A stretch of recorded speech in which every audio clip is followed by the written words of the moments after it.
오늘 이 시간에는 인물 사진에 어느 단렌즈가 좋을까? 그것을 한번 알아보겠습니다. 24mm와 35mm, 50mm, 85mm 이게 이제 단렌즈군인데 어느 단렌즈가 인물 사진에 적합할까 이제 그 얘기예요. 자, 일단 가격면으로 보면 EF 24mm가 549불 정도, 그리고 EF 24mm가 0.4, 그러니까 렌즈가 조금 박죠. 첫 번째 것은 2.8에 2.8, F값이 2.8, IS, USM이 다 들어있는 게 549불 정도, 그러니까 플러스 텍스럼 한 600불 정도 줘야 된다는 얘기고, 우리가 2.4mm 0.4L 2 USM 렌즈는 1549불 정도 가요. 네. L렌즈니까. 그리고 이렇게 보면은 이제 캐논 RF35mm 0.8 이것은 ST 렌즈인데 이것은 매크로가 조금 기능이 여기에 들어있어요. 근데 베스트바이에서 500불 정도면 살 수가 있어요. 그리고 35mm F2, F값이 2예요. 이건 549불. 그러니까 이것도 한 600불.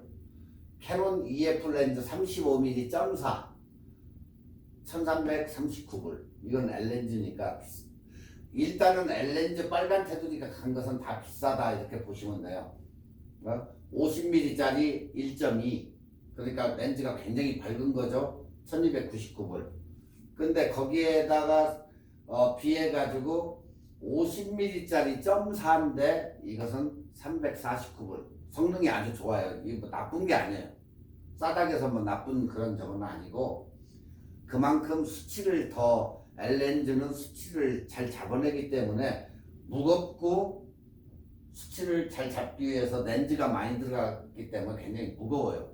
무겁고 하기 때문에 비싼 거고, 이것은 렌즈가 적게 들어가고 가볍고 한데도 성능이 나쁘냐? 그렇지는 않아요. 또 0.4, 0.2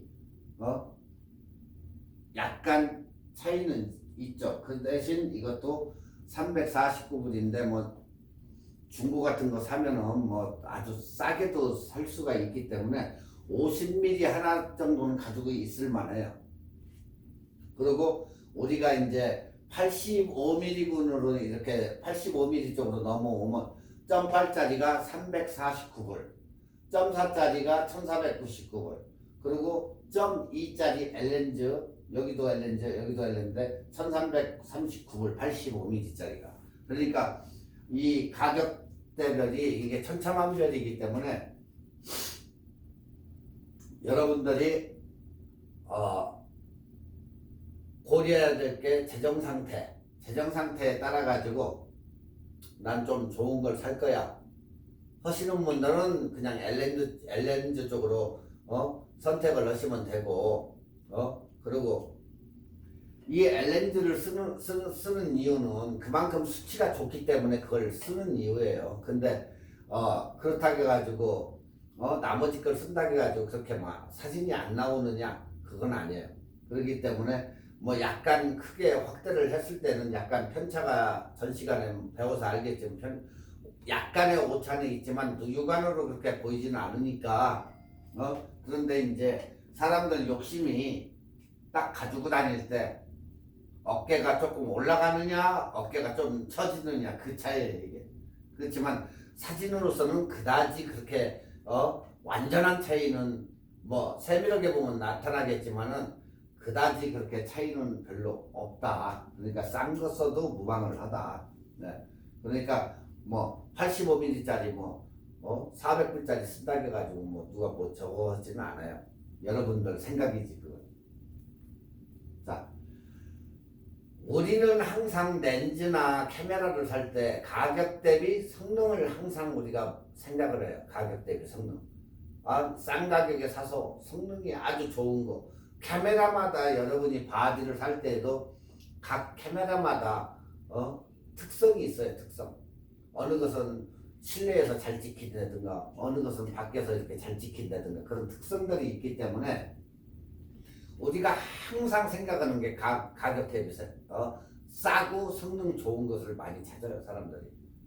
근데 캐논에서 보편적으로 이렇게 써보면 뭐 X 시리즈나 비싼 X 시리즈나 중간대의 마크 뭐 5D나 아니면 7D나 뭐 그 아래 것을 쓰나 여러분들이 어때요? 다 이게 돈에 결부되기 때문에 당연히 비싸면 비싼 만큼의 옵션이라든가 사진이 잘 나오는 건 당연한 거겠죠. 그렇지만 그게 안 되면 거의 중간 것을 선택을 한다든가 그 아래 것을 선택해요. 근데 이왕에 조금 무리해서 살 때는 중간 거인 캐논 바디로 얘기하면 5D 한국 분들 뭐 한국에서는 뭐 OD 이렇게 얘기하던데 5D를 사든 5D를 사든 그냥 중간 거 5D 정도면 풀바디로 해서 5D 정도면 최고의 그런 성능을 발휘할 수가 있으니까 5D 정도가 제일 무난하고 또 영상도 굉장히 잘 찍혀요. 5D도. 그렇기 때문에 가격 대비 성능에 대해서 이렇게 추천을 하나 해달라 하면은 저는 거의다가 5D를 이렇게 추천을 해줘요. 보통 보면 너무 이렇게 비싼 거보다는 가격 대비 성능으로 해서는 5D가 그래도 제일 좋다. 네.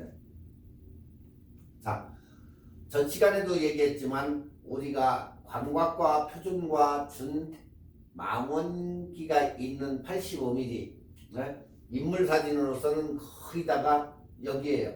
자, 지금 저 사진에 보시다시피 광각과 표준과 준 망원 85mm로 찍었을 때와 이 차이가 사진에 이렇게 보면 차이가 많아요. 그러니까 여러분이 어떤 렌즈를 사용하느냐에 따라 가지고 이렇게 많이 달라진다. 네. 제일 카메라 렌즈 중에 모든 유저한테 사랑받는 렌즈가 이 세 가지 인물 찍기에는 최고 간편하고 찍을 수 있는 렌즈예요 이게. 그러니까 35mm를 선택을 하느냐 50mm를 선택하느냐 아니면 85mm 렌즈를 선택하느냐 여러분의 생각에 달리는 거예요. 자, 첫 번째로 35mm f2 F값이 2인 IS USM 네. 이게 8군 10매 렌즈로 구성되어 있고 비구면 렌즈가 한 매가 더해져서 색수차나 보정과 고화질을 실험을 한다. 이 35mm는 거의 다 고화질로 이렇게 나오죠 사진이. 자, 사진과 영상을 촬영 시 흔들림 없는 결과를 얻을 수 있더라. 이걸로 찍어보니까 저도 이 35mm를 굉장히 많이 써요. 근데 그렇다고 해서 뭐 비싼 걸 썼느냐 그거 아니에요. 똑같은 요거 사가지고 써요 저도. 근데 이걸 써보니까 영상을 찍어도 아무 이렇게 뭐 그다지 흔들림이 없는 그런 결과물과 사진도 짱하게 나올 수 있는 사진이기도 하고 풍경도 이걸로 찍고 모든 게 이렇게 잘 되어 있는데 여러분들이 지금 여기 보면 8군 10매로 해가지고 렌즈가 이렇게 들어가 있는데 제일 뒤쪽에 비구면 글라스 몰드 비구면 렌즈가 하나가 여기 한 매가 이렇게 들어가 있어요 여기도. 네. 그렇게 하고 USM 울트라소닉 모터가 탑재되어 있고 그래서 빠르게 오토포커스가 가능해요 얘도. 그래서 일상적으로 우리가 사진 찍을 때 다양한 이런 포커스나 순간에 이렇게 찍을 수 있는 것을 빨리 포착을 해주더라. 예. 그래서 이 IS를 이제 여기 관광렌즈에다가 IS를 추가한 기능인데 상대적으로 굉장히 이렇게 선입감을 가지고 있는 사람들도 있는데 35mm 아주 괜찮은 렌즈예요. 35mm. 그러니까 저거 하나면 인물도 찍을 수 있고 아니면은 또 풍경도 찍을 수 있고 단지 내가 움직여서 가까이 가서 다가가서 찍어야 된다 하는 그런 문제만 아니면 색숫자나 화질면에서 월등하게 35mm가 써보니까 좋더라 그런 걸 많이 느껴요. 두 번째로 표준 렌즈 50mm짜리인데 우리가 뭐 표준 단초점인데 이것도 f1.4 1.4 표준 단렌즈의 대표적인 렌즈예요. 이것도 그러니까 이것도 L렌즈는 아니에요. 노란색 보이죠? 이 노란색. 네, 노란색은 빨간색보다 비해가지고 가격이 L렌즈보다 상대적으로 굉장히 저렴한 거예요. 그러니까 플라스텍스 해봐야 뭐 한 400불 정도면 사지 않을까 이렇게 생각하는데, 자, 이 단초점 렌즈 50mm는 일단은 렌즈가 밝다. 굉장히 작아서 컴팩트하고 가볍고 그리고 엄청나게 뛰어난 화질을 얘도 자랑하고 또한 가격 대비 성능이 굉장히 좋다. 그래서 중고라도 하나 구입해가지고 50mm는 항상 가지고 있는 것도 좋다. 네. 그래서 표준 렌즈인 만큼 활용하기 따라서 작품 사진 활동하기에는 굉장히 좋은 또 렌즈다. 네. 그래서 많은 것을 이렇게 연출을 해가면서 찍을 수가 있다. 네. 근데 이제 보통 우리가 처음 이렇게 렌즈를 사면 50mm를 제외해 놓고 보통 여러분들이 선택하는 게 번들 렌즈를 많이 사용을 해요.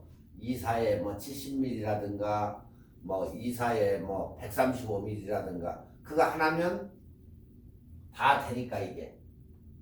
전 시간에 2주 전인가요? 2주 전인가 3주 전에 얘기했었죠. 50mm와 번들 렌즈 50mm일 때 그 차이점. 네. 물방울이 생겨가지고 확대를 해봤을 때 선명도에 따라 가지고 뒷배경이 선명도에 따라 가지고 좀 달라진다는 거. 그 이외에는 거의 똑같다. 일반적으로 이렇게 볼 때는. 그러니까 이걸 하나 사가지고 쓰느니 나는 번들 렌즈를 사서 24mm부터 70mm까지 왔다 갔다 하면서 찍겠다고 할 때는 한 개만 번들 렌즈 사가지고 찍으셔도 무방하다. 네. 그렇지 않고 나는 약간 전문성을 갖다가 조금 넣어가지고 찍겠다 하시는 분들은 그냥 개수로 사가지고 50mm, 35mm, 80mm 이런 스타일로 각 개로 이렇게 구입해가지고 쓰시는 분들은 50mm도 상당히 괜찮다.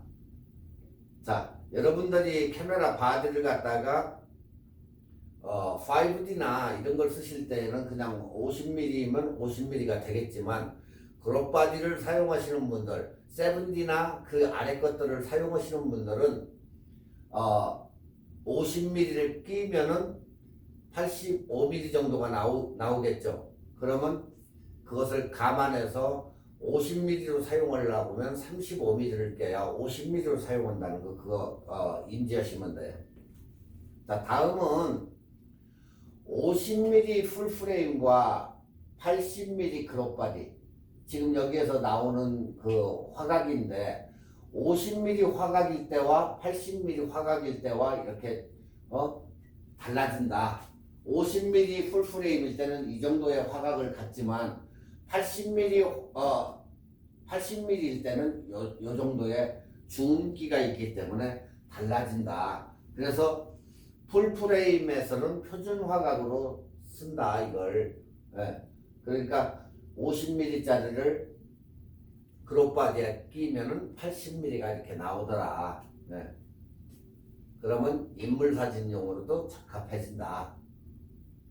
자, 그래서 그룹바디에다가 APS-C 카메라에서는 그룹바디 카메라에서는 줌망원 화각으로 해서 활용이 가능하다. 네? 그러니까 7D 아래급부에다가 50mm를 갖다 꼈더니 그룹바디에다 넣고 꼈더니 이렇게 나오더라. 근데 5D에다 넣고 50mm로 찍으니까 이렇게 나오더라. 풀바디는. 자, 풀바디와 그룹바디의 차이점이 바로 여기서 나와요. 캐논은 얼마라겠죠? 곱하기 1.6. 그리고 나이콘은 1.5가 달라진다고 그랬죠? 자, 그룹바디에다가 50mm를 딱 넣고 찍었더니 이렇게 나왔어요. 줌이 돼버린 거죠. 근데 5D 풀바디 1:1 바디에다가 50mm를 넣고 찍었더니 이렇게 나오더라. 네, 줌이 없어져 버린 거죠.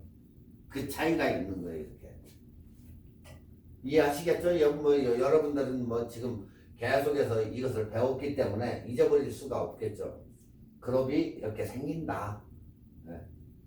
자, 여기서는 1.4의 밝기 조직의 값과 만나면 인물 촬영에 굉장히 적합한 렌즈가 돼버리더라.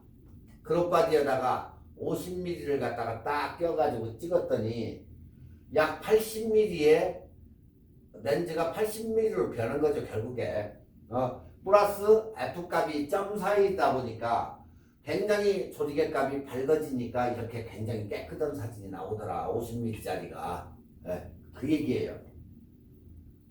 무슨 얘기인지 아시겠죠? 자, 부담 없는 인물 사진 렌즈로서는 85mm, F값이 1.8인 USM, 울트라소닉 모터가 탑재되어 있고 굉장히 부담 없는 가격도 괜찮고 해가지고 이렇게 사가지고 찍을 수 있는 렌즈가 85mm가 있더라. 그리고 그 다음에 이제 만두처럼 생겼다고 해서 이제 만두라고 부르고 또 애기 만두처럼 생겼다고 해서 이렇게 85mm를 그렇게 이제 얘기하고 또 일명 여친 렌즈다 여성들이 좋아하는 그런 화질을 자랑하는 렌즈에서 여친 렌즈인데 이렇게 우리가 부른다 이름을. 근데 여기서는 그런 말을 안 쓰죠 거의. 자, 특유의 이제 압축감이 있는데 지금 망원 렌즈가 주는 특유의 압축감으로 인해 더 뭐가 잘 된다? 압축감이 있으면 아웃포커싱이 잘 된다.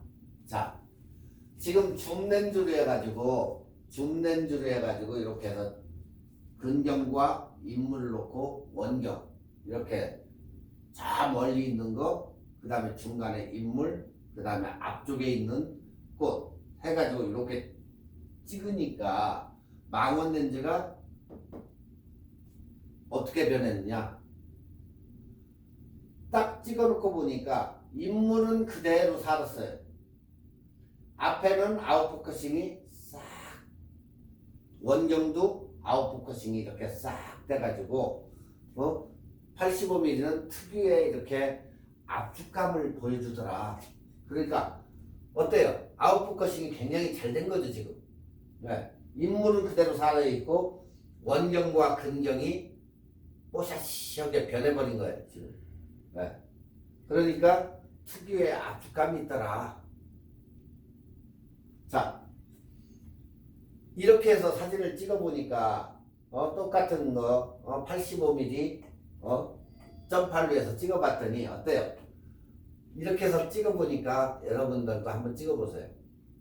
인물이 더 부각이 되죠. 네. 지금 뒤쪽과 앞쪽 원경과 근경이 완전히 변해버렸잖아요. 뽀샤시하게. 그리고 인물을 갖다 딱 초점을 맞춰가지고 찍으니까 어떻게 됐다? 인물에 대한 굉장히 집중력을 준다는 거예요. 인물에 대한 거. 누가 봐도 눈에 탁 들어오잖아요. 이렇게. 그래서 얼마나 좋아하겠어요. 찍힌 사람들은. 아우 사진 너무 잘 찍어. 이런 게 나오는 게 85mm 렌즈의 특성이에요. 자, 기본 줌 렌즈가 여러분들이 쓰는 줌 렌즈가 지겨울 때, 색다른 또 사진을 찍고자 할 때, 그럴 때에는 35mm, 50mm, 80mm 그것을 한번 써봐라. 네. 자, 기본 줌 렌즈에서 찍을 때 이렇게 야경을 찍는다든가 카페에 앉아가지고 나온 케이크 디저트를 찍는다든가 또 여자친구를 이렇게 찍어준다거나 할 때에 여러분들이 기존의 틀을 벗어나가지고 또 색다른 걸 찍고자 할 때 이렇게 해가지고 35, 50, 85로 이렇게 찍으면 이런 색다른 사진들이 이렇게 찍힌다. 맨날 왜 나는 사진이 이렇게 안 늘지 연습도 안 하시고 그렇게 자꾸 그것만 그냥 앉아서 바라고 있으면 절대 사진은 늘지가 않는다. 자꾸 찍어보고 렌즈도 한두 개 있어가지고 이놈을 웃겠다 저놈을 웃겠다 찍어봐야지. 그렇게 찍지 않으면 절대 사진은 늘지가 않는다. 네.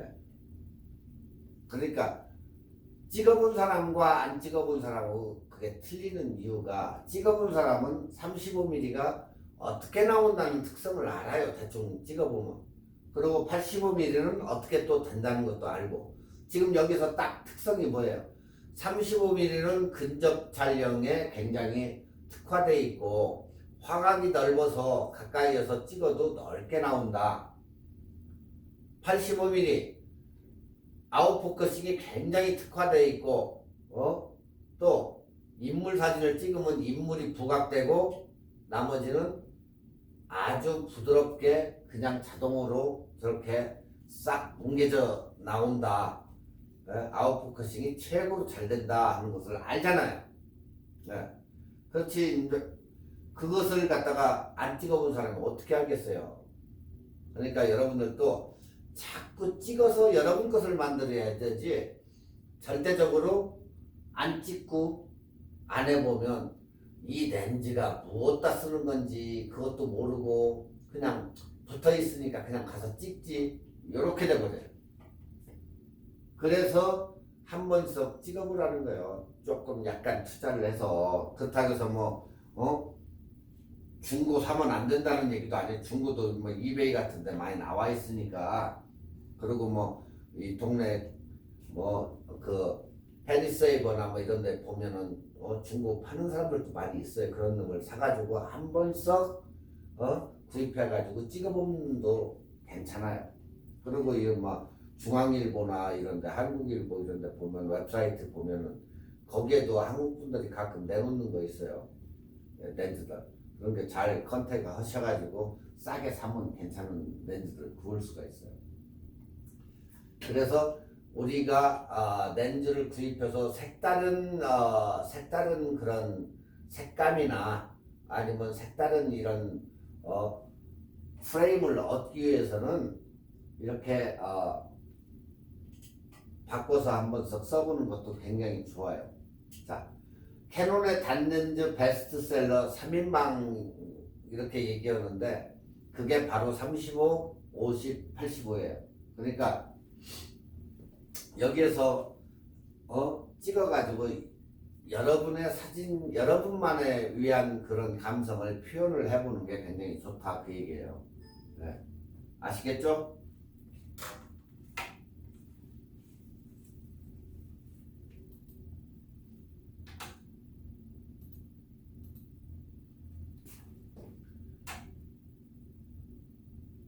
하도 사진만 얘기하니까 이제 슬슬 지겨울 때가 됐는데 오늘은 한 군데를 소개해 줄게요.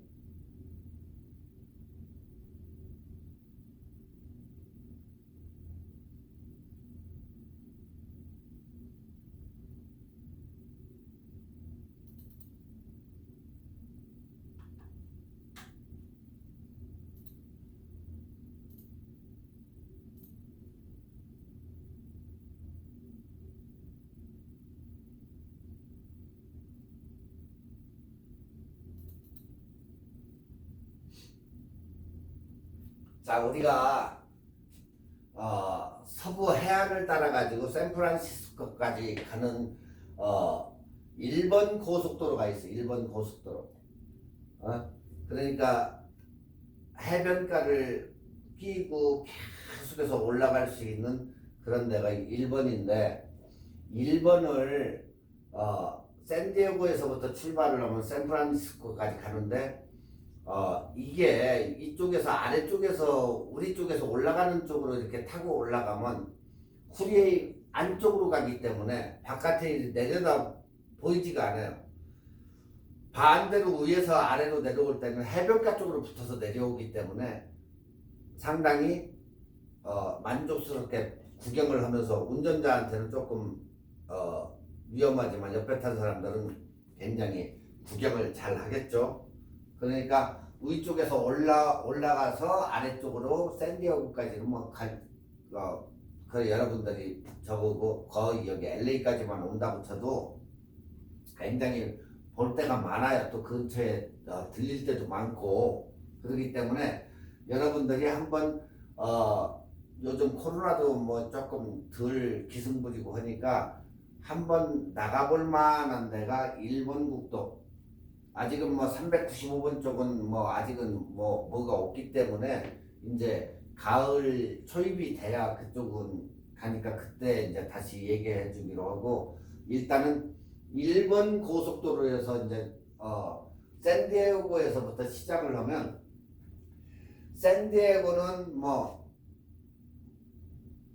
여러분들이 뭐 얘기 안 해도 가보신 분들이, 이쪽 오렌지 카운티 쪽에서는 가보신 분들이 많을 거예요. 뭐 쇼핑, 볼거리, 박물관, 뭐 해변가, 뭐 이게 쭉 있어요. 식당 뭐 해가지고, 그래가지고 뭐 각 파크, 동물원, 샌디에고 주 해가지고 있기 때문에 여기는 스킵을 하겠어요. 그냥 여러분들이 알아서 여기는 가셔도 될 것 같아요. 자, 두 번째로는 이제 쭉 올라오면 헌팅턴 비치가 있어요. 여기도 많이 가봤을 것 같아요. 근데 여기는 헌팅턴은 뭐가 유명해요? 서퍼로 유명하지. 서퍼들의 천국이다 얘기를 하는데, 여기도 피어의 볼거리, 그 다음에 쇼핑, 그 다음에 리조트가 있고, 그 다음에 뭐 헌팅턴 센트럴파크, 그냥 볼거리죠, 볼거리. 그래가지고 여러분들이 이렇게 볼거리를 볼 수 있는 헌팅턴 비치를 들려서 다시 보고 나가지고, 뭐 그렇다고 해서 뭐 오래 시간을 끌으면 딴 데를 못 가니까 빨리빨리 보고 가야 되겠죠. 그러고 나서 쭉 올라가면은 어디가 나와요? 산타바바라가 나오죠. 산타바바라가 이제 굉장히 부유층들도 여기에 굉장히 많이 사는 데가 산타바바라인데, 여기는 지중해성 온화한 기후 때문에 따뜻하고 해안가 중에서는 그래도 조금 괜찮다 하는 데가 이 산타바바라예요. 가족과 함께 그 피어 앞에 이렇게 해변가에서 잔디밭에서 먹을 수도 있고, 그 앞쪽 길 건너서는 이렇게 다양한 식당이나 이런 게 많이 돼 있기 때문에 걸어서 35mm나 50mm를 가지고 걸어서 사진을 찍으러 돌아다녀도 굉장히 좋은 스팟이 많아요. 여기 산타바바라는. 그래서 스테이트 스트리트 다니면서 보고, 그리고 그 바로 앞에 이 해변가 앞에 여기 있어요. 기차 역. 그 역 앞에 보면은 나무가 두 그루 큰 나무가 있는데 그 나무 앞에 또 기차도 이렇게 하나 이렇게 전시해 놓은 거에서 사진도 찍을 수 있고 하기 때문에 여기서도 이렇게 가서 구경을 해볼 만한 데가 많아요. 이 산타바바라는 원래 휴양 도시다 이렇게 보시면 돼요. 여기도 샌디에고처럼 굉장히 이렇게 거리도 깨끗하고 해변가도 괜찮고 또 피어도 사람이 굉장히 많아요 여기는. 네. 그러니까 한번 이렇게 볼거리들이 많아요. 그러니까 여기도 가서 식당 가나 여기도 산타바바라도 뮤지엄이나 200년 넘는 성당도 있고 많이 이 산타바바라 내에도 있기 때문에 여러분들이 웹에서 서치를 해가지고 간단하게 들려서 가야 될 그런 데를 한번 찾아가지고 잠깐 보시면 되고, 다음에는 산타이네즈 와인 컨트리가 있는데 와인 좋아하시는 분들은 여기를 꼭 한번 와인 산지를 가서 한번 들렸다 가는 것도 올라가는데 가야 구경을 하겠지만 가서 이제 볼거리 블러턴이라는 볼거리 있고 노스 알모스 뭐 이렇게 다니면서 여러분들이 직접적으로 이렇게 보고, 그리고 와이너리가 이제 여기에 아마 두세 개가 있는데 선스톤 와이너리라는 데가 있어요. 선스톤. 그리고 주카라는 데가 한 군데 있고 해가지고 거기도 와이너리 여러분이 들어가시면 약간의 투어나 이런 시음 같은 것을 해볼 수가 있고 살 수도 있고 하니까 한번 썩 들려보시면 돼요. 그리고 산루이스 오비스포라고 해가지고 여기 시내 관광인데 뭐 미국에서 가장 행복한 도시다 이렇게 얘기를 하는데 그건 모르겠어요. 각자의 생각이기 때문에 한번 이 시내 솔뱅 스타일로 이렇게 해놓은 데기 때문에 여기서는 공연도 해요. 또 공연도 하기 때문에 가서 공연도 좀 보고 유명 식당도 여기 많아요. 그렇기 때문에 바닷가도 보고 해가지고 여기도 꼭 한번 가서 보시는 것도 좋아요. 자, 그 다음에는 이제 금으로 만든 욕조가 있는 허스트 캐슬. 예? 그래가지고 건축물이 여기는 그래도 화려하다. 예? 그래서 허스트 캐슬 잠깐 들려서 보셔도 되고, 그래가지고 뭐 로만 스타일 뭐 이런 거 그런 것을 구경을 해도 된다. 허스트 캐슬을. 그 다음에 이제 위쪽으로 올라가면 빅서가 있어요. 빅서. 이 빅서는 미국인이 이 서부 쪽에 사는 사람들이 캠핑을 가면 제일 가고 싶어하는 데가 여기예요. 캠핑지. 근데 여기는 예약하기가 굉장히 어려워요. 저도 딱 여기 살면서 그렇게 꽤 오래 살았는데도 한 번밖에 못 가봤는데 이 빅서에 가보면 저렇게 폭포가 바다 쪽으로 이렇게 물이 떨어지는 데는 여기밖에 없어요. 여러분들이 이 사진을 굉장히 많이 봤을 거예요. 이 사진이 굉장히 웹이나 이런 데서 사진을 많이 이렇게 받을 수가 있는데 이 빅서가 바다 쪽으로 떨어지는 폭포가 있는 데가 여기에요. 이 사진을 여러분들이 굉장히 많이 접해봤을 거예요.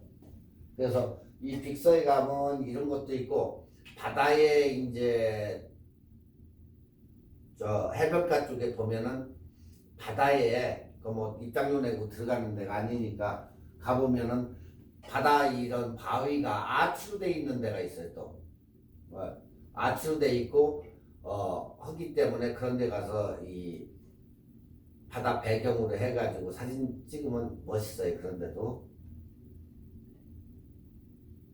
그 다음에 이제 몬트레이 가시면 여기에는 뭐 환상의 이제 16마일, 뭐 17마일 그게 있고 또 수족관이 있고 하기 때문에 거기 뭐 17마일을 돌으셔도 되고 아니면 돌고 나와가지고 조금 올라가서 여기 몬트레이 수족관 아쿠아리움 여기 애들하고 들어가가지고 볼만한 저거가 되니까 여기 가고 또 그 주변에 상권이 형성돼 있어가지고 뭐 PC 그 레스토랑이라든가 이런 게 굉장히 많아요 여기에.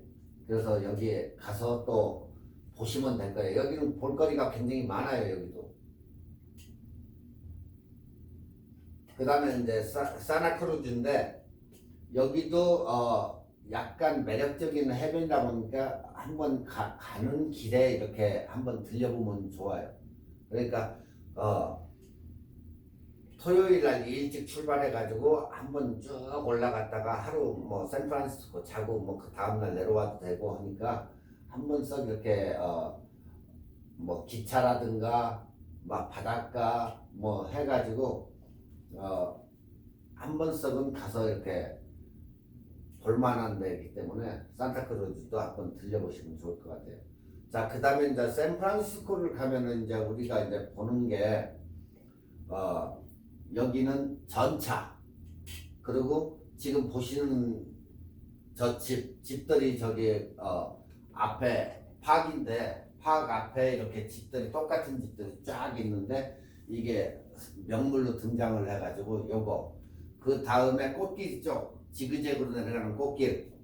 네. 그리고 피어에 가보면 그 물개들이 있는 그 피어 거기다가 그런 수순으로 해서 돌기 때문에 여러분들이 여기도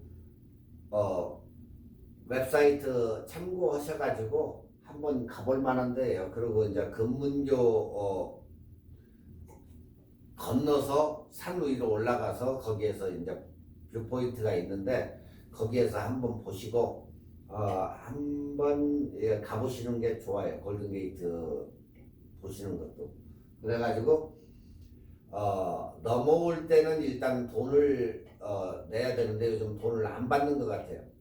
그리고 그냥 넘어와가지고 집에 오셔서 웹사이트에 금문교 그 웹사이트에 들어가셔가지고 그 통행세, 다리 통행세를 내시면 거기에 웹사이트에서 받으니까 웹사이트에다 그냥 내시면 돼요.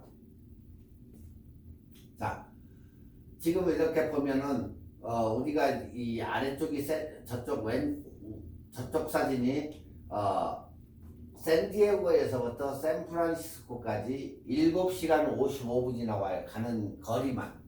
7시간 55분인데 가다 보면 이제 들려야 될 거 아니야. 들려서 5번을 타고 올라갔다가 반대로 내려와도 되고 아니면은 그냥 이쪽으로 해서 1번을 타고 올라가서 샌프란시스코까지는 11시간 거리예요.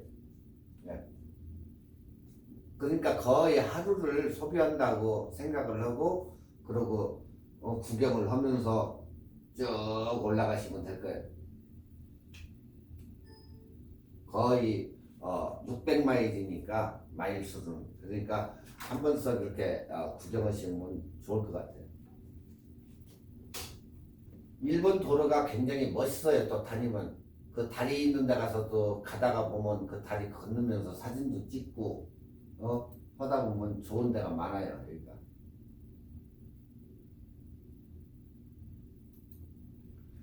자, 다음에는 이제 우리가 신비의 땅 웨이브라고 그러는데 여기는 예전에 지하 속에 들어있는 것을 우리가 이제 안텔로펠리 이제 거의 얘기를 많이 하는데 죽기 전에 꼭 가봐야 될 곳 얘기를 하는데 안텔로펠리는 물이 흘러가지고 땅 속으로 해가지고 그게 이렇게 물결 웨이브가 나왔지만 여기는 밖에 이렇게 나와 있어요. 밖에. 네. 그래서 이렇게 보면 우리가 더 웨이브라고 그러는데 이것은 유타에 있어요. 유타에. 그러니까 어떤 사람들은 이게 마술이나 영혼이 숨 쉬는 것 같다 이렇게 얘기도 하는데, 여기도 죽기 전에 꼭 가봐야 될 저건데, 아리조나하고 유타주의 경계, 그러니까 나바오 샌드스톤 그 지형인데, 이게 미국 정부에서는 아주 이게 부서지기 쉬운 이거 지형을 보호하기 위해서 방문자를 엄격히 제한하고 있다. 네. 그러니까 여러분들이 만약에 시간이 되는 사람들은 평일날 가는 것도 굉장히 좋아요. 주말 귀해서 가보면 이렇게 굉장히 멋있는 이렇게 물결 같은 그 무늬 이런 게 있기 때문에 이 웨이브는 한 번은 꼭 가봐야 될 거예요. 그러니까 아리조나 쪽으로 이제 가다 보면 페이지라는 데가 있어요. 페이지가 이제 거기가 제 중심 도시인데, 그 근처에 갈 만한 데가 안텔로 밸리를 가든 그랜드 캐년을 가든 뭐 어디를 가든 거의 다가 사람들이 이 페이지와 캐나비라는 데서 자요. 보통적으로. 페이지와 유타주의 캐납이라는 데서 자는데, 캐납에서 약 45마일, 그래서 파리아 캐년 버빌이라는데 이제 그쪽인데, 이게 가보면 코요테 뷰티 캐년이라고 표기가 돼 있다, 여기가. 그러니까 그냥 일반적으로 여러분들이 구글 맵 같은 데다가 웨이브 치면 나와요, 이게. 그래가지고 한번 이렇게 가볼 만한, 죽기 전에 여기도 가볼 만한 그거에 들었는데, 저는 이쪽도 이쪽이지만 앤털리밸리를 선호하는 쪽이기 때문에 여러분들도 그냥 일반적으로 그냥 한 번 가서 봐야 되니까 설명을 해주는 거예요. 그러니까 조금 뭐라 할까, 붉은 칼라빛을 띠고 이 웨이브가 있는 데기 때문에 이 연인과 함께 가족과 함께 이렇게 가보시면 좋을 것 같아요, 여기. 그리고 너무 여름에 가면 덥기 때문에 지금이 딱 적기일 거예요, 지금 가는 게. 가서 사진도 많이 찍어오고 필터가 있으면 필터도 가져가서 찍고, 안 그러면 집에 오셔서 후 보정을 하셔도 돼요. 웨이브는 거의다가 그냥 말 그대로 웨이브예요, 웨이브.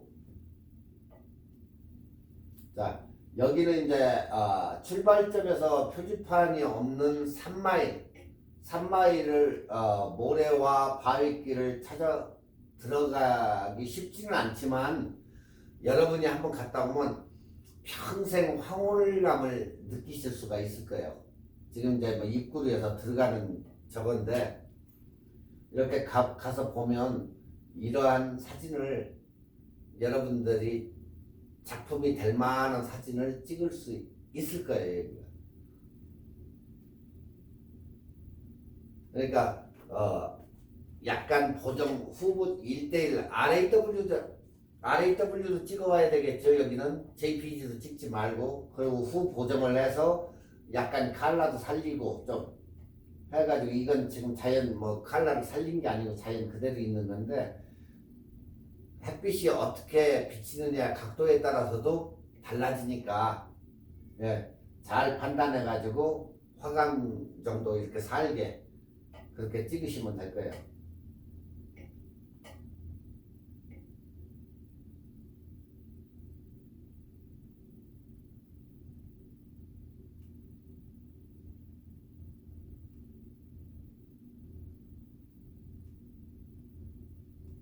그러니까 여기 이런 곳은, 웨이브 같은 데는 여러분들이 한번 가야 되겠다 그렇게 생각이 들면 바로 가셔야지, 나중이라는 건 없어요, 이게. 그렇기 때문에 한번 이렇게 생각이 됐으면 바로 출발을 해서 그냥 바로 가서 구경하시는 게 좋을 것 같아요.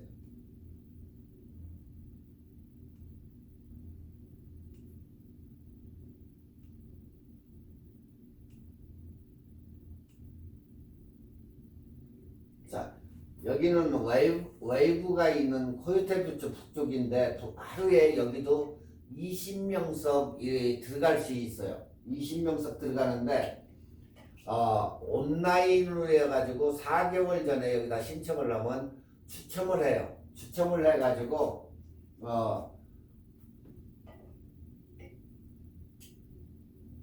10명은 하루 전에 캐나다에 있는 렌저스 스테이션에서 10명은 여기서 렌저 스테이션 안에 오피스에서 이렇게 추첨을 해요. 네. 그리고 나머지는 이제 웹사이트에서 추첨을 하고 해가지고 이렇게 들어가요. 그래서 여기가 성수기가 4월에서 11월까지인데 하루에 아침에 100명 정도가 여기 들어가고 싶어가지고 이렇게 몰려요. 그러니까 재수 좋아가지고 그 10명에 뽑힐 수가 있어요. 렌저 스테이션에서 10명 거기에 추첨을 해가지고 뽑혀가지고 들어갈 수가 있기 때문에 가가지고 응모를 한번 해보시는 것도 괜찮아요. 안 그러면 북쪽에 있는 그쪽에는 못 들어가요. 코요테 쪽은. 그렇기 때문에 여러분들도 여기에다가 신청을 해가지고 웹사이트에서 4개월 전에 신청을 한다든가 아니면 렌저 스테이션에 가가지고 기다려가지고 거기서 저거 하면 들어갈 수가 있어요. 바로.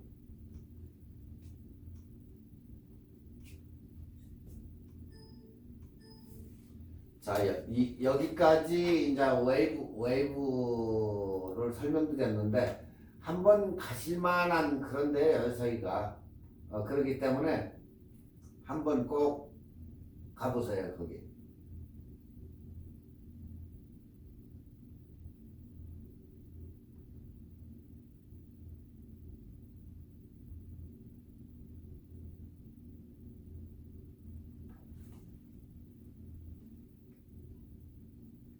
자, 오늘 이 시간에는 한 사람의 이제 작품 사진을 좀 보여주려고 하는데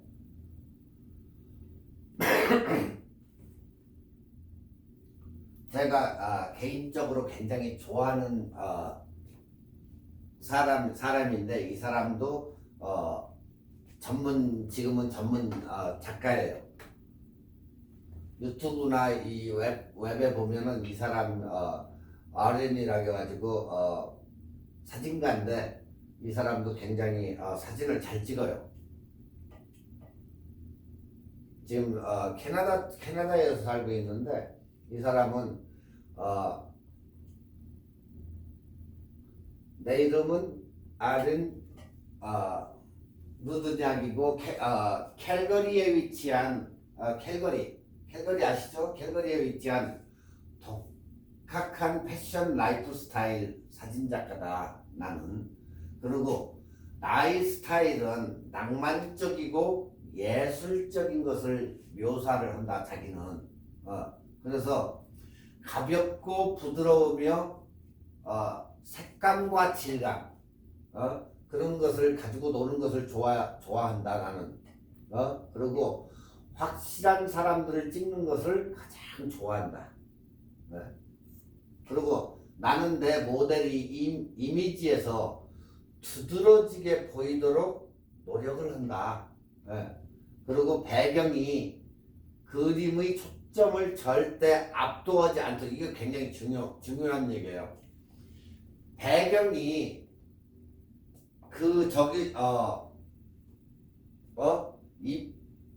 찍히고자 하는 사람보다 압도를 한다고 치면은 어때요? 배경을 쳐다보지 그 이미지를 안 쳐다본다는 얘기예요. 이 사람은 그걸 너무 잘 알고 있는 거야. 네. 그리고 내 모델이 이미지에서 두드러지게. 네? 그러니까 여러분이 찍고자 하는 피사체, 즉 와이프면 와이프, 가족이면 애면 애. 그 사람이 두드러지게 나타나게 이렇게 사진을 찍어줘야 되는데, 예? 초점을 갖다가 엉뚱한 데다 맞춰가지고 흐릿한 그런 사진은 잘못된 사진이죠. 그러니까 이 사람이 하는 얘기가 질감이나 색감이나 이런 것을 다 고려해가지고 내 모델, 즉 찍히고자 하는 사람, 의뢰인이 됐든 모델이 됐든 이런 사람들을 돋보이게 만든다는 거예요. 돋보이게 그 사람을. 네. 그리고 배경이 너무 두드러지게 이렇게 그 사람보다 두드러지게 나타나지 않게 해야 된다는 얘기예요. 이게 굉장히 중요한 얘기예요, 이게. 그래서 이 사람은 처음에 전문 사진작업은 안 했었어요, 이 사람도.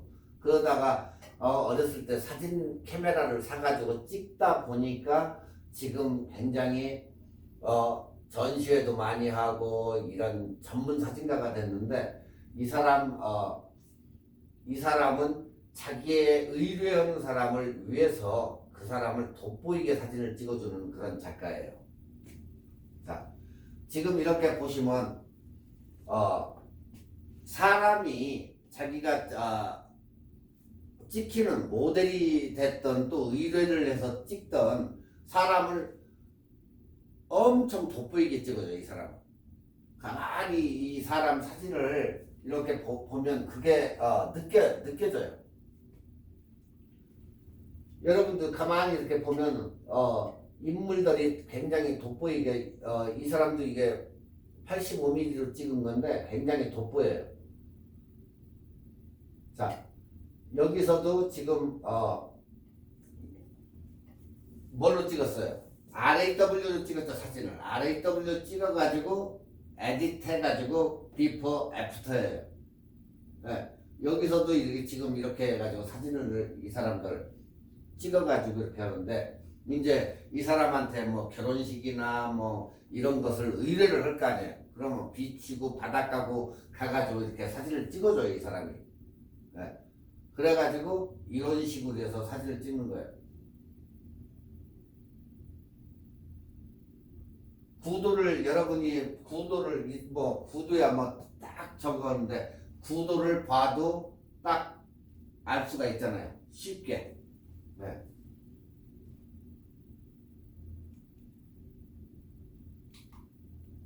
여기서도 RAW 에디트 해가지고 딱.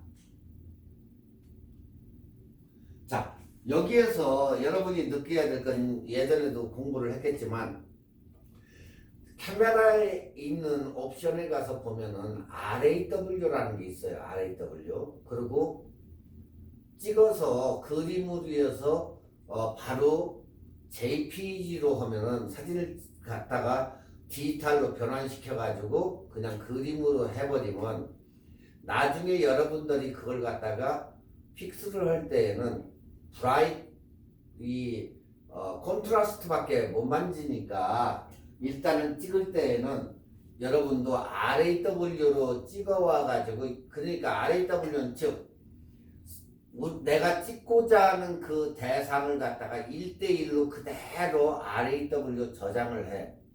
그럼 어떤 것은 보면 사진 한 장에 35메가가 되는 경우도 있어요. 네.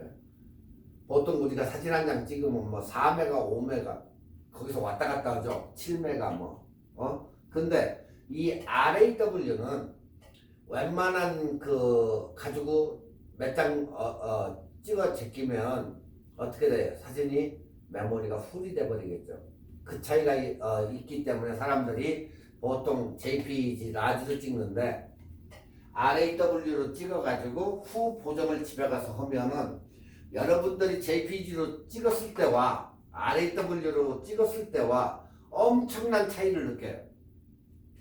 사진으로서는 상상도 못할 그런 짜릿한 맛을 느낄 때가 그때예요. 그러니까 여러분들이 항상 보면 JPG로 찍는데 JPG로 찍지 말고 내가 그래도 하나의 작품 사진을 건진다 했을 때는 RAW에서 집에 가서 캐논에서 뭐 프로그램을 들어가든 다른 프로그램을 들어가서 후 보정을 거쳐가지고 찍었을 때는 이렇게 달라진다. 원본 사진과 이렇게 후 보정 사진과 엄청난 차이를 느낀다는 거예요. 그렇기 때문에 여러분들이 항상 RAW로 좋은 작품 사진이나 이런 사진은 중요한 사진은 RAW 같이 JPG하고 같이 찍어도 되니까 그렇게 해서 RAW로 꼭 찍어가지고 집에 가서 후보 좀 하시면 돼요. 이렇게 봐도 여러분들이 직접적으로 봐도 사진 진짜 의뢰할 만하네 그런 것을 많이 느낄 거예요. 사진을 이 사람은 제대로 나타내줘요.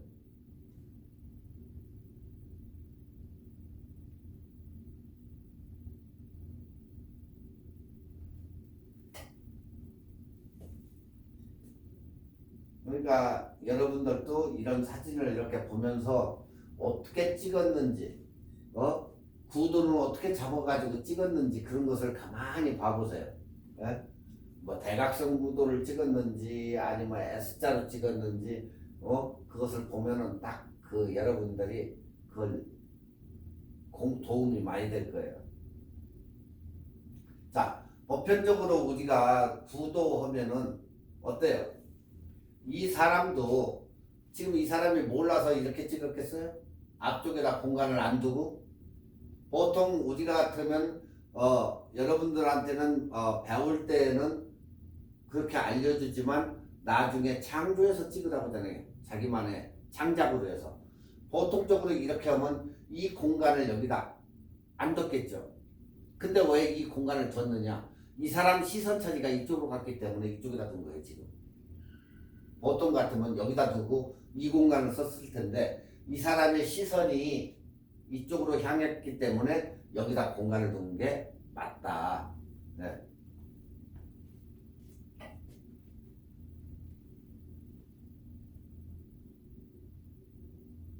사진 잘 찍죠? 이거 완전한 이런 것은 작품이죠, 작품. 네. 그리고 모델이 또 일도 잘해줘야 돼요. 이렇게 그 바람이며 이런 것을 느낀다든가 그런 연출을 해줘야만이 이러한 사진이 나오지. 그냥 가만히 앉아가지고 모델이 그러고 있다면 이런 사진이 나오질 않아요. 지금 여기 같은 경우도 지금 이제 RAW로 찍어서 에디터 해가지고 이렇게 나온 사진이에요. 이게 다 거의 다 RAW로 찍어가지고 나온 사진이에요. 자, 이런 사진만 해도 굉장히 이국적인 그런 저건데 중간에다가 딱 해가지고 어때요?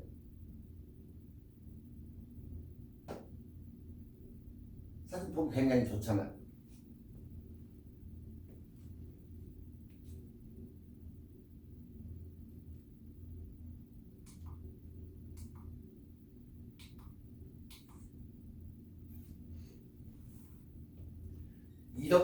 이렇게 찍히고자 하는 사람을 갖다가 표현을 해내 준다고 하면 누가 이 사람한테 의뢰를 하겠어요?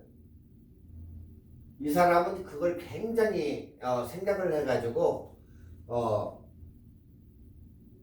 의뢰인을 더욱 돋보이게 이렇게 찍어줘요. 사진을. 그게 사진 찍는 사람의 하나의 사명이에요. 사명. 그것도 하나예요.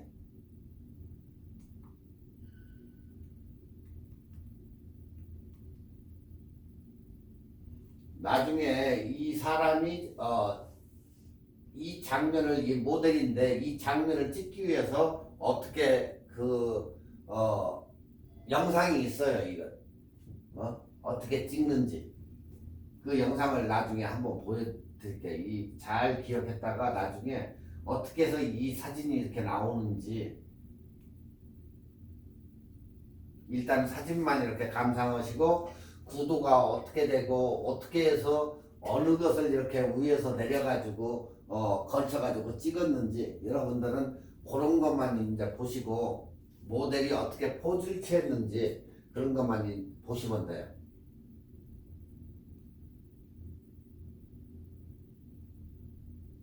일반 개인이 찍었다고는 볼 수가 없는 사진이니까 저 사람이 뭐 지금은 작가죠, 작가 이제.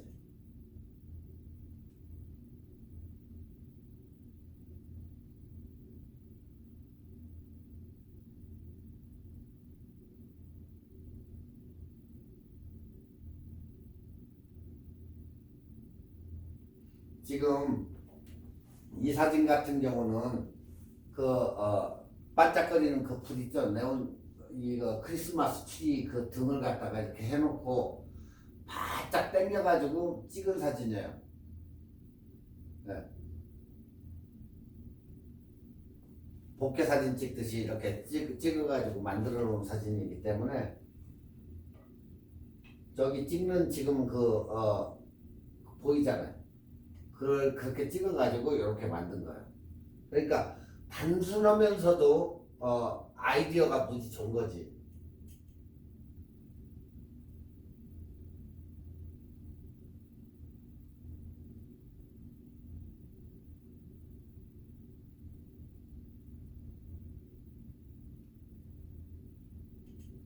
자, 여기 같은 경우는 지금 라이팅을 주기 위해서 이것을 뉘어가지고 이렇게 하고 거울 쪽으로 사진을 찍은 거예요. 지금 이런 식으로 해가지고 여기서 찍어가지고 저렇게 나타나는 거울에 비친 모습을.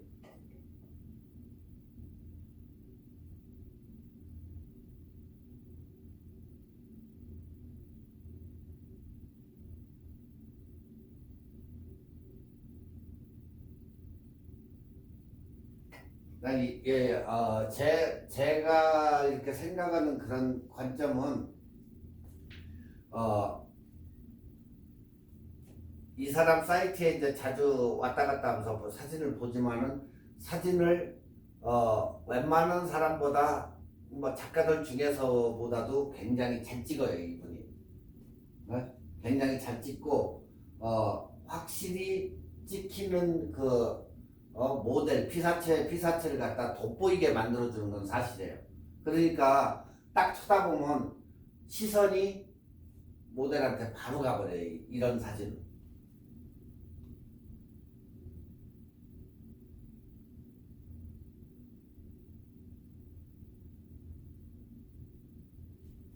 그러니까 여러분도 이렇게 어떻게 찍었는지 그것을 열심히 보세요. 어떻게 아웃포커싱을 시키고 어떻게 구도를 잡고. 왜 그러냐면 사진을 찍는 사람이 어떻게 하라고 모델한테 요청을 해야만이 이게 되기 때문에 여러분들이 그 요청을 해야 돼요.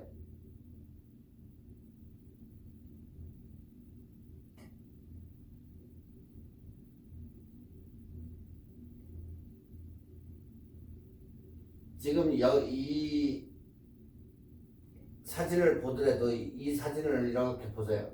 이 사람이 뭐 가지고 찍었는가. F값이 1.2짜리예요.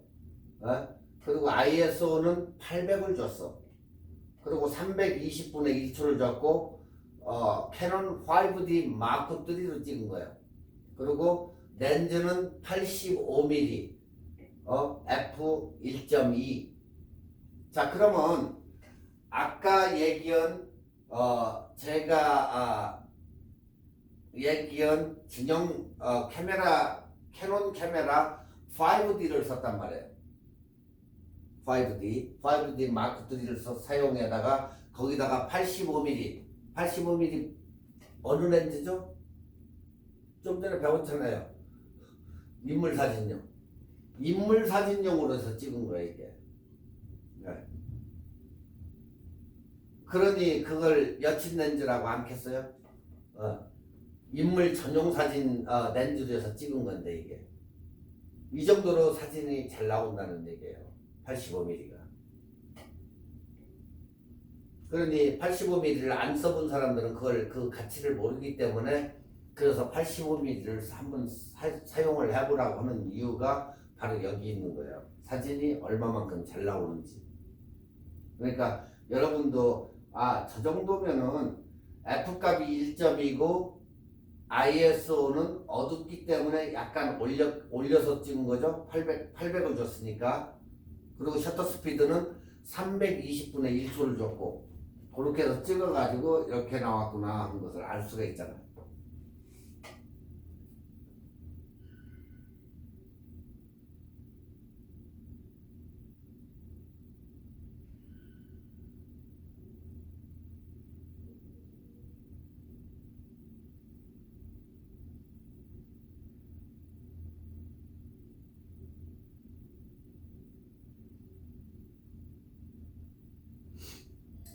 사진을 아주 잘 찍는 사람이에요.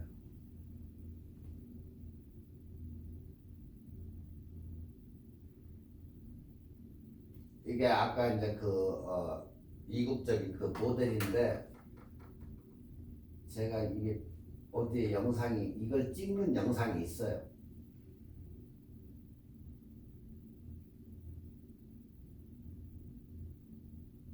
자, 여러분들이 지금 보시다시피 이 사람이 RAW 찍어서 뭐로 작업해요? 포토샵으로 작업하죠. 포토샵.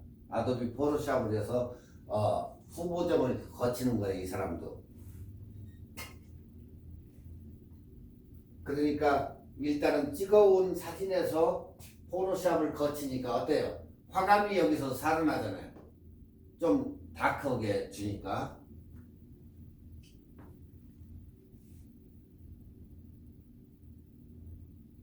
어때요? 이 사진을 여러분들이 지금 봤는데 어때요? 사진 잘 찍죠? 이러기 때문에 자주 여러분들이 찍어보고 여러분 그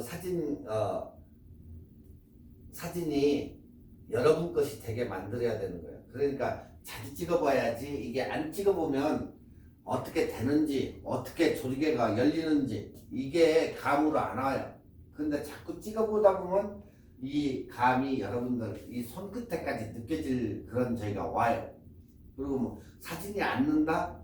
찍어봐야 느는지 안 느는지도 알지. 그러니까 여러분도 이렇게 잘 찍을 수가 있기 때문에 한번 해봐라 하는 거고, 이 시간을 빌어가지고 여러분들도 한 번씩 이렇게 찍어보시길 바래요. 집에서도 결혼하신 분들은 와이프 앉혀놓고도 찍어보고, 애들 있잖아요. 애들 공원 같은 데 가서 잘 그냥 바로 찍지 말라고 했죠. 분명히 가서 어떻게 찍을 것인가 이렇게 보면서 구상을 한 다음에 찍어야지. 여러분 창작의 도움을 받으세요. 머릿속에 있는 어떻게 찍을 것인가 그걸 도움을 받으면서 한 번씩 이렇게 생각해 봐가지고 어느 쪽 어떻게 찍을 것인가 해가지고 찍으시면 돼요. 아시겠죠? 오늘 여기까지 하겠습니다.